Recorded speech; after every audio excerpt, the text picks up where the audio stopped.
High সবাইকে, আসসালামু আলাইকুম everyone, welcome back to my channel. আশা করি সবাই খুব ভালো আছেন। আর হ্যাঁ, যারা নতুন অবশ্যই আমার চ্যানেলটাকে সাবস্ক্রাইব করে রাখবেন। আজকে আমি একটা ইয়াররিং বানিয়েছি আর একটা ব্রেসলেট বানিয়েছি, সেটাই আজকে আমি আপনাদের মাঝে শেয়ার করব।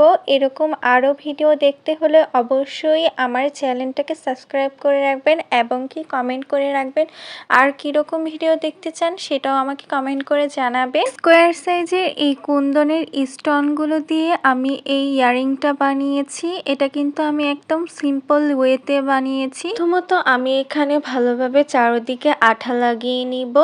তারপর আমি এখানে স্কোয়ার সাইজের স্টোন দিয়ে এক একটা ডিজাইন করে নিব। এখানে আপনারা চাইলে আপনাদের মনের মতো করে কাস্টমাইজ করে ডিজাইন করে নিতে পারেন। কুন্দনের স্টোনগুলো কিন্তু অনেক ধরনের হয়ে থাকে। আমি আমার মতো করে এখানে ডিজাইন করে নিয়েছি স্কোয়ার সাইজের স্টোন দিয়ে। আমি কিন্তু এই ডিজাইনটা খুব সহজে করে নিয়েছি, যাতে আপনারাও ঘরে বসে চাইলে এই ধরনের কানের দুল তৈরি করতে পারেন। ভিডিওটা দেখলেই বুঝতে পারবেন কিভাবে করে আমি এই সুন্দর কুন্দন দিয়ে কানের দুল তৈরি করেছি। এখানে স্কোয়ার সাইজের স্টোনগুলো দিয়ে 4-5টা করে লাইন করে নিই। এখানে কিন্তু খুব সহজেই আমি কানের দুলটা তৈরি করেছি। ভিডিওটা ফুল দেখলেই আপনারা বুঝতে পারবেন কিভাবে করে আমি কানের দুলটা তৈরি করেছি। কানের দুলটা কিন্তু ইউনিক ডিজাইনের। এই কানের দুলটা কিন্তু আপনারা চাইলে কিন্তু বানিয়ে নিতে পারেন ঘরে বসে।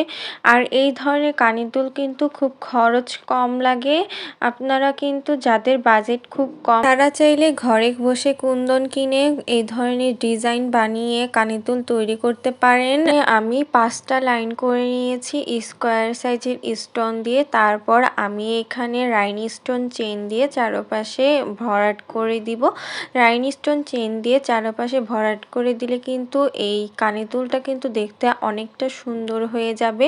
এই যে স্কোয়ার সাইজের স্টোনগুলো দিয়ে আমি স্কোয়ার সাইজ করেছি, এই ধরনের কানের দুল কিন্তু অনেক স্টাইল করে বানানো যায়। আমি নেক্সটে আরও অনেকগুলা কানের দুল বানিয়ে আপনাদের সাথে শেয়ার করব।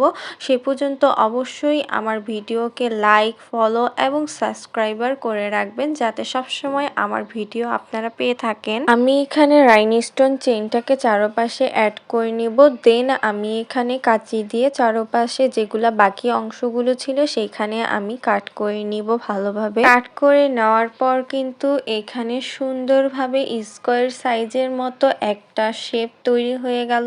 প্রথম কানের দুল আমি যেভাবে বানিয়েছি, সেকেন্ড কানের দুল আমি ঠিক সেভাবে বানিয়ে নিলাম অফলাইনে। তারপর আমি এখানে আঠা লাগিয়ে হুক লাগিয়ে দিলাম কানের দুলের আঠা লাগিয়ে হুক দেওয়ার পরে কিন্তু আমার কানের দুলটা তৈরি হয়ে গেল। একদম খুব সহজে অল্প সময় কিন্তু তৈরি হয়ে গেল সিম্পল কানের দুল। আপুদের যাদের বাজেট খুবই কম তারা কিন্তু এই ধরনের কানের দুল তৈরি করতে পারেন ঘরে বসেই অল্প টাকা খরচ করে। প্রথম কানের দুল বানানোর পর আমি এখানে আরেকটা ব্রেসলেট আপনাদের সাথে তৈরি করে দেখাবো। প্রথমত আমি এখানে একটা রক সুতা নিয়েছি। এই রক সুতার ভিতরে আমি অনেকগুলা বিডস নিয়েছি নীল কালারের মধ্যে।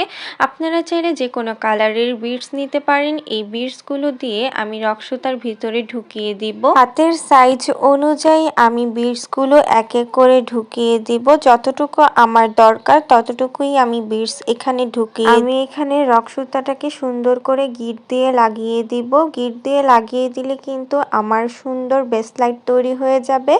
এই ব্রেসলেট গুলো কিন্তু আপনারা চাইলে ঘরে বসে বাচ্চাদেরকে বানিয়ে দিতে পারেন। দেন আমার যে এক্সট্রা রক সুতাগুলো ছিল সেগুলো আমি কাট করে নিব। কাট করে নেওয়ার পর আমার ব্রেসলেটটা তৈরি হয়ে গেল। কেমন লাগলো অবশ্যই কমেন্ট করে জানাবেন। এখানে কিন্তু আমি হাতে পরিয়েও দেখিয়ে দিলাম। মাত্র 5 মিনিটেই কিন্তু এ ধরনের ব্রেসলেট আপনারা বানাতে পারেন ঘরে বসে। আপনারা চাইলে আপনাদের বাচ্চাদের এই ধরনের ব্রেসলেট কিন্তু বানিয়ে দিতে পারেন। বাচ্চারা কিন্তু এই ধরনের ব্রেসলেট খুব পছন্দ করে থাকে। নেক্সটে কিরকম ভিডিও দেখতে চান অবশ্যই কমেন্ট করে জানাবেন। আজকে এ পর্যন্ত। সবাই ভালো থাকবেন, সুস্থ থাকবেন। দেখা হবে নেক্সট কোনো ভিডিওতে। সে পর্যন্ত আল্লাহ হাফেজ। Thanks for watching.